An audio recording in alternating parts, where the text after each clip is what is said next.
Bien. Alors, la vectorisation, chacune des vectorisations peut être modifiée quand même séparément dans Illustrator, ici, dans le panneau vectorisation. Donc, je sélectionne par exemple la première ici, avec la flèche noire, je travaille uniquement sur la première. Et dans les paramètres avancés, vous allez pouvoir aller modifier un peu la manière dont les choses sont interprétées. Donc, au niveau des tracés, faibles ou élevés, ça va être la précision de la vectorisation. Vous voyez que ça peut être très intéressant, ça géométrise si on passe en tracé faible. À l'inverse, en tracé élevé, ça va être plus précis. Voilà. Donc voilà un des paramètres qui peut servir à être créatif au moment de la vectorisation.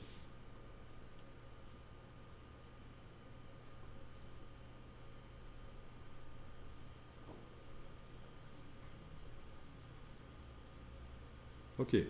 Les angles, ben vous testez.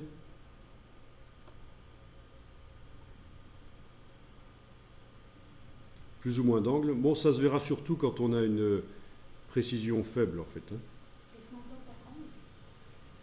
Ben, est-ce qu'on a des courbes ou des angles dans l'illustration? Plus d'angles, voilà. Il faut regarder le bâtiment ici, ben, il est constitué de plein d'angles. Si je fais moins d'angles, il va y avoir des courbes à la place des angles. Voilà. Il y a plus de courbes.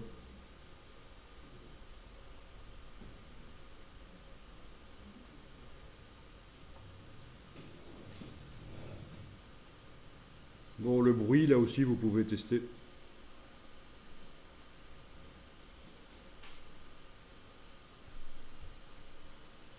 Alors, il y a une petite infobulle qui vous dit que ça réduit le bruit en ignorant certaines zones d'une taille de pixels donnée. Plus la valeur est élevée, moins il y a de bruit.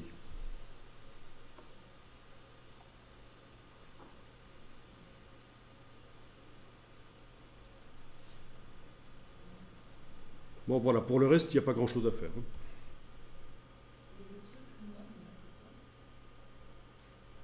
Alors, le mode, bonne question. Est-ce que ça crée des tracés empilés ou des tracés qui sont juxtaposés?